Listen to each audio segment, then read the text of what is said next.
Welcome to my garage. I think this is the first video I've actually shot out in the garage. Today I'm going to do a real brief video on how I weathered my track for my HO scale layout. I've had a few people comment either through YouTube or they've reached out to me via email that they wanted my tips for how I weathered my track. So I'm going to go through that here real quick. It's a pretty simple process. First thing it involves is I painted my track off of the bench work, so you don't get any overspray or anything like that on the actual bench work or the cork. So I have a couple scrap pieces here that I'm going to demonstrate on. These will not be going on my layout, but I'm going to use the exact same technique.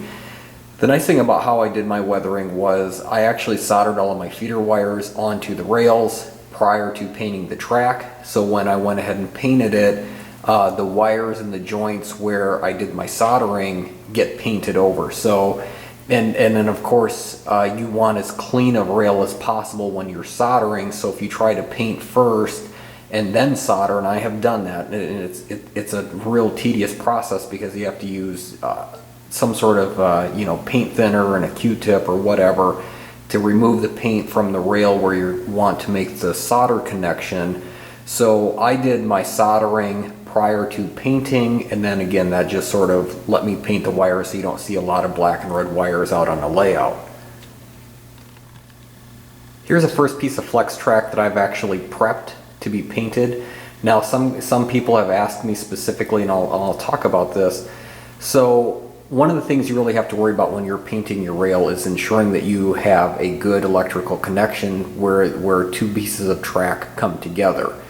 And if you paint the piece of track and don't pay attention to the ends where you're going to put your rail joiners, you're going to have issues, because if you paint the rail and then you try to apply the rail joiners after you paint it, you're not going to get very good electrical connection. So that would be actually fine if every piece of rail has feeder wires off of it, and I know that that's another time-consuming process. So what I ended up doing is I just used some blue painter's tape and I taped over the end of the rails for each section of track. And again, this is a very time-consuming process, but it's one of those that it pays dividends down the road because I don't have any electrical issues on my layout because I taped off so I didn't get paint on the ends of the rails, attached the track with the rail joiners, and then painted over the rail joiners with a brush, with hand painting it with a brush.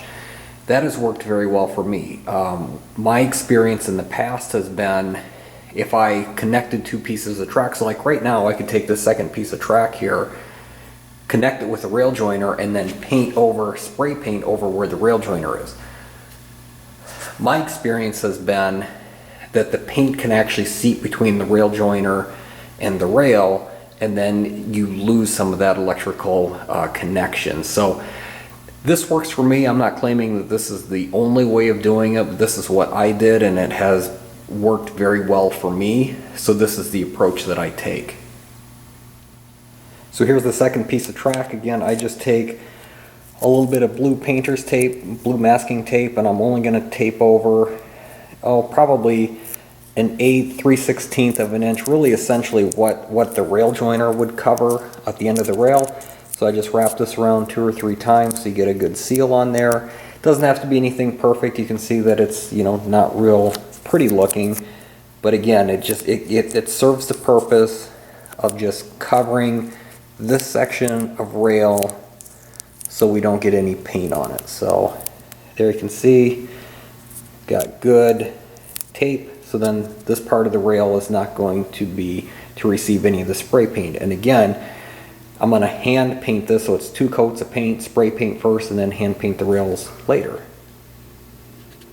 People have asked what spray paint I've used. I use this Rust-Oleum. I believe I got it at Lowe's. It is satin espresso finish. Again, it's just your basic run-of-the-mill spray paint. I think it was $3 and some odd cents a can. It was pretty cheap. So this is what I use for my base coat. So I have the camera at a pretty good distance away from my track, and I've really zoomed in. So I'm going to go spray paint this, and that way I don't get any overspray on the camera lens.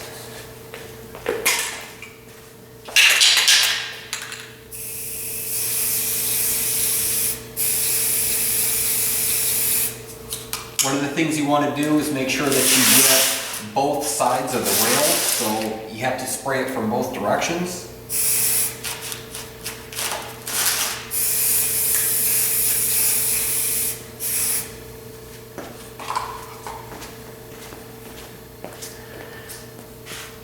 And there you go. So that is the first coat of paint that I put on the rails. Now, using this particular technique, spray paint, it covers everything. So the tops of the rails are covered with paint. So what I end up doing to really, while the paint is still wet, and you have to work very quick because this particular type of spray paint seems to dry very quickly, I'm going to take a paper towel and try to get very carefully as much paint off the tops of the rails as possible.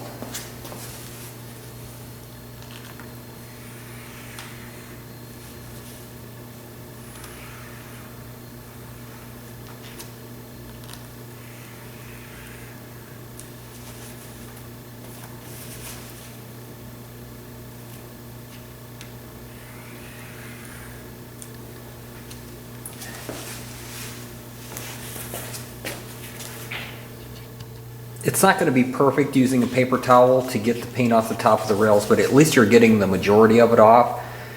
I'm going to let this dry, and then once it dries, I'm actually going to take another paper towel dipped in a little bit of mineral spirits, and then it'll actually get the rest of the paint off the tops of the rails. So if you just get a good majority of the paint off, you won't have to work nearly as hard later on.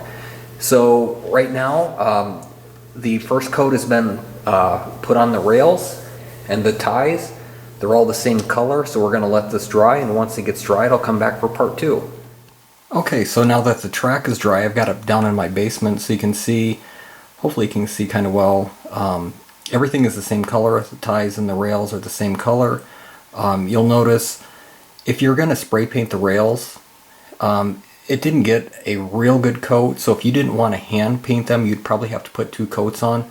I'm not real worried about the fact that it doesn't look consistent or even on the rails because I'm going to hand paint them. So I'm going to go ahead and pull the tape off here. So you can see here at the end, I have good nickel silver finish. So there's no paint on the ends of the rails. So that's going to give me a good connection here with my rail joiner. So I'll just go ahead and pull this tape off.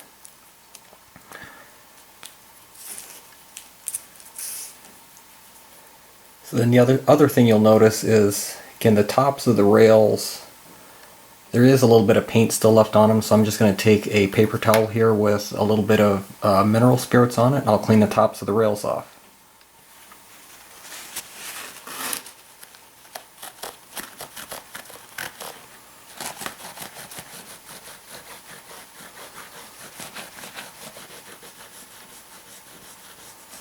Sometimes you have to scrub a little bit.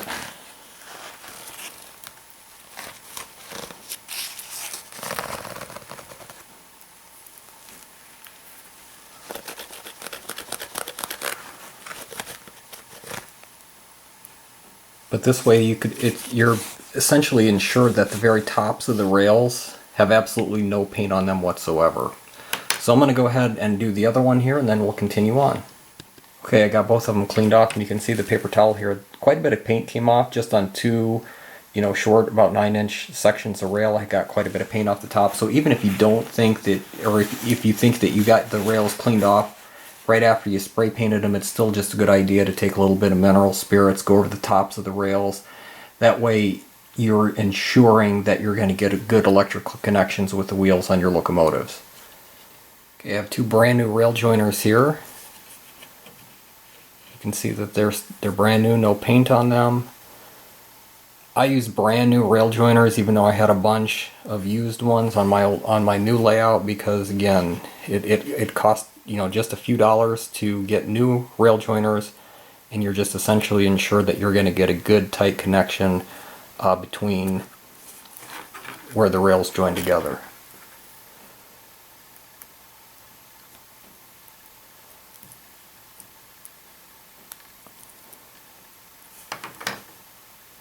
Okay. I know that there's a gap there. These are 2 scrap pieces that I didn't cut to fit precisely. I'm a lot more precise on my layout, but you can see especially right here where the rail joiners are. I'm going to zoom in.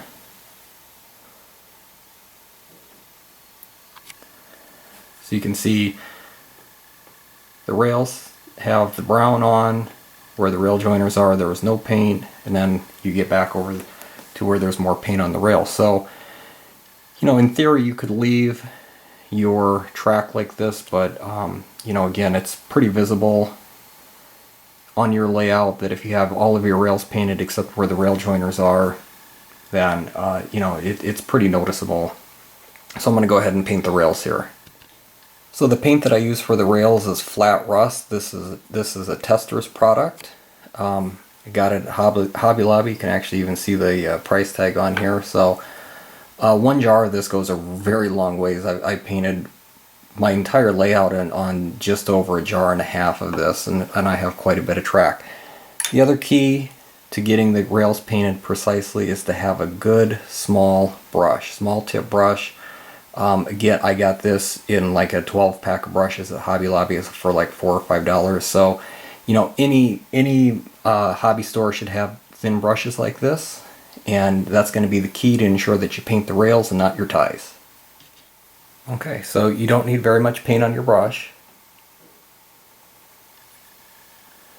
Just a little dab, and basically you just start painting. And you have to have a tremendous amount of patience, and it takes a tremendous amount of time. But you can see, and I'm going to paint rail joiner here.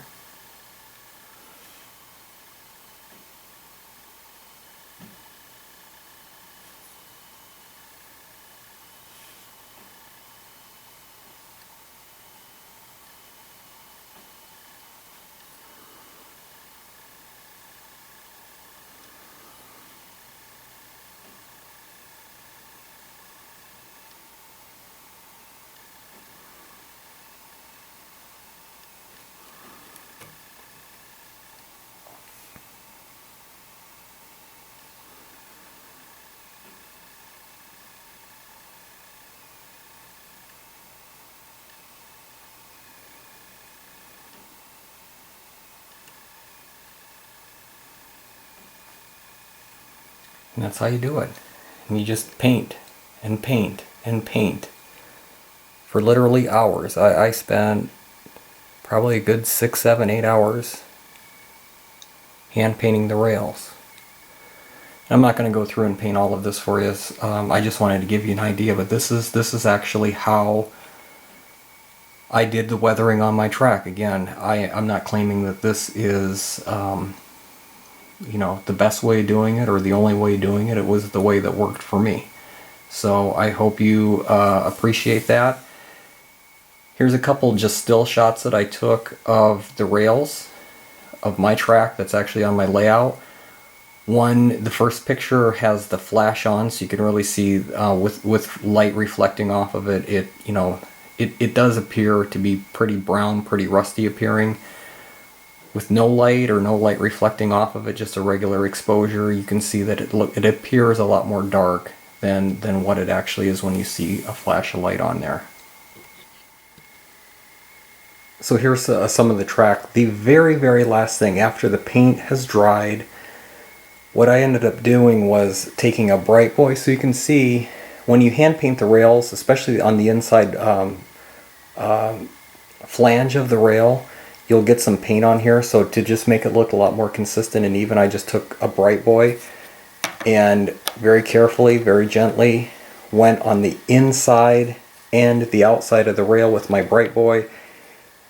It took any paint off this top edge. A couple things, it looks a lot more even and consistent, and it looks like a prototypical rail where the wheels and the trucks of the locomotives and the cars passing through keep it nice and bright and shiny. But for a model railroad, especially on the inside of the rails, it really will help with the flanges to ensure that you're getting a good electrical connection with your locomotive so that you get smooth, consistent operation. So I hope this video really helps. I